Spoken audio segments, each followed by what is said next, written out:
Om Swastiastu Ratu tu bagus saji sane dahat wang yang titiang metaken tu risi jero nang rahino sane mangkin tu palandap tu pinih dahat utamo tu risi jero nang rahino puniki nabi tu suksemane puniko inayang ijen titiang mangno prosido dalam rumah te uning ratu. Makna dari tumpal anak mangken Ini tumpak itu artinya tampak, artinya kita mendekatkan diri ke Sang Maha Pencipta gitu, landap itu adalah tajam atau lancip. ini Berarti yang menguasai tajam atau lancip itu kan itu sang yang Pasupati nih. Maka simbolnya kadutan atau keris.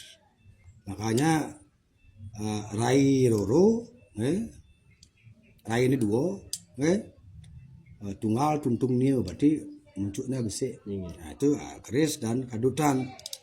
Kalau keris itu kan ada lo besi, lo lu limo, lo pitu, lo sio, lo 11, lo 13.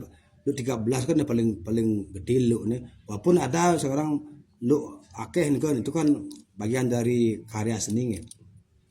Tapi lo 13 itu adalah simbol dari trio daso saksi, sang yang trio daso saksi.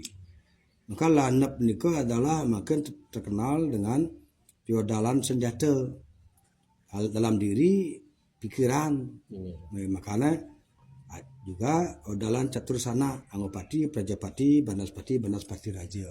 Memaknai tumpal landap niku kita bisa memaknai dalam diri niku biar bisa kekuatan dalam diri niku tercipta gitu. Maka simbolnya tumpal landap. Maka kita harus menjaga diri kita dengan eling kenya mopat, sadar kita punya saudara catur, saudara papat, 5 pancer. Pancer itu adalah kita.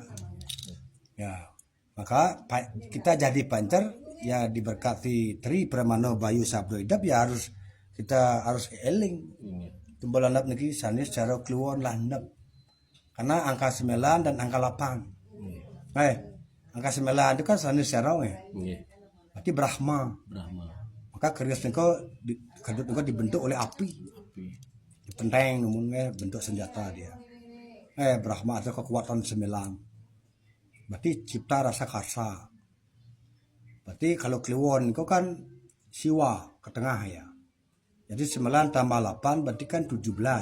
Nah, sehingga kalau kita mampu memaknai diri dan kita mampu mengasah diri agar pikiran kita tajam oleh pengetahuan dan kesadaran untuk terbebas dari kebodohan dan kemiskinan. 17 itu artinya 1 dan 7. Berarti satu tujuan lah kita gitu. Berarti kan 17. 1 dan 7. Kalau kita satu pikiran, fokus, apa tujuan kita akan tercapai. Kalau 1 tambah 7 kan 8. Ya mapan lah kita. Nah, makanya tumpal landap itu punya makna agar kita tuh menjadi lebih mapan. Lebih mapan untuk sekalo dan sekalo wahyu di Atmiko ini bahwa kita manusia diberi Tri Pramana Bayu Sabdo Idap agar mampu kita berbakti sama Tuhan, sama Pencipta. Karena kita dikasih kehidupan Panca Mahabhuta Pertiwi Apah Teja Bayu Akasa, tanpa 5 unsur ini kita tidak bisa hidup. Sehingga tumpal landap itu bermakna adalah bagaimana kita tuh jadi manusia eling, bukan takabur. Jangan jadi manusia yang takabur. Kalau kita jadi manusia yang takabur, manakala kita mengalami dilema dalam diri dan sakit, tidak akan bisa makan bubur. Kalau kita ada terus sakit, akhirnya dikubur. Nah mungkin pitaken titiang tu niko sane meluk keris tu. Sane lanying niko termeluk napi pesengan tu. Kadutan tu. Makanya simbol dari Purusa. Sane Keris niko simbol dari Perdana. Karena dia ada lu. Simbol perempuan, lu. Karena indah, lu. Maka kalau sudah perempuan tuh punya indah, karena dia punya look, kalau kita sudah berjodoh dan kita pacaran dan kawin, bisa diseluk. Gitu. Berarti ini perbedaan Ya, antara keris dan kadotan. ya, Kalau kadotan suksemana itu karena lurus nih. lurus simbol dari lingga. Enggak. Maka lingga itu adalah lurus. Lurus. Ya, itulah. Maka dalam keris itu pun, dalam kadut itu sudah ada dua unsur lingga yoni. Lingga yoni. Yang mana warangke atau sarungnya itu dah yoni. Yoni. Keris atau senjata yang masuk itulah simbol dari lingga. Penyatuan jadinya. Nah, sana mau wenten piragi ring sejarah ring tumpak landap nih ke wenten nyamepat tuh. Punapi hubungan dengan keris tuh. Nah, itu dah karena Pasupati itu kekuatan itu kan nyamepat itu kan sumbernya dari ide Sang Hyang Widi atau Tuhan atau ide Sang Hyang Siwa. Maka manusia lahir itu, maka Sang Lego Prano itu kan dia untuk menjaga si cabang bayi. Maka turunlah getih hari-hari lama sienyom simbol dari nyamepat. Maka dia pada saat dia lahir dia berubah. Maka ada istilah mekair, mukair, salabir, jelabir kan itu. Ada juga istilahnya Angopati, Prajapati, Banaspati, Banaspati Raja. Karena kekuatan siwa lah, maka manusia itu lahir. Maka hubungannya dengan keris, maka kalau kita terus menjadi manusia yang baik, ya harus kita eling ida Sang Hyang Siwa marga Pasupati. Maka dibenarkan oleh ajaran Arjuna Wiwaha, lontar Arjuna Wiwaha yang dikarang oleh Empu Kanwa. Pasupati sastra kastu pangarannya nikan ulati. Maka kalau manusia yang sudah cerdas, manusia yang sudah berbakti, manusia yang sudah selalu ingat sama Tuhan, sama Pencipta, dia akan mendapat Pasupati, yang mana dia adalah sumbernya kekuatan.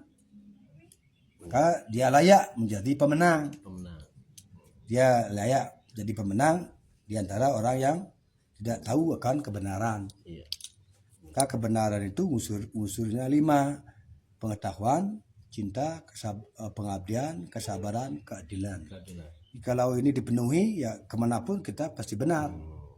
Nah, mungkin terkait dengan kebenaran punika, punapi perbedaan antara kebenaran dan pembenar.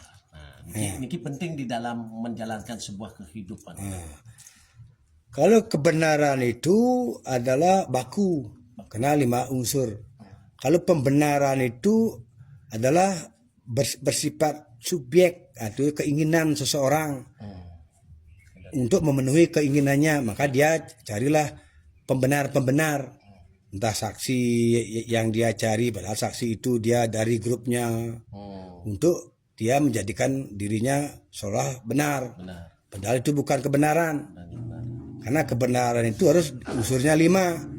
Pengetahuan, cinta, pengabdian, kesabaran, keadilan. Yang dimaksud dengan pengetahuan, misalnya terdiri dari bisamo atau itihase, seruti atau semerti atau purana-purana ataupun perjalanan-perjalanan yang akan menjadikan benar. Itu ada literatur atau pustaka suci. Cinta ya jelas dilakoni dengan tulus.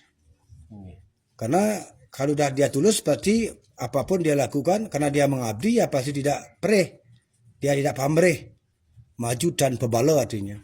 Dia melakukan suatu tindakan tanpa mengharapkan hasil karena karmo dan pebala aku palanya, karena semua hasilnya akan Tuhan yang merencanakan. Itu namanya kehendaknya. Bukan kehendakku. Bukan kehendakmu. Kalau kehendakku dan kehendakmu tanpa ada kehendaknya akan tidak ada keselarasan, pasti mengalami dilema, kesialan. Contoh, perjanjian bisa batal, pertemanan bisa batal.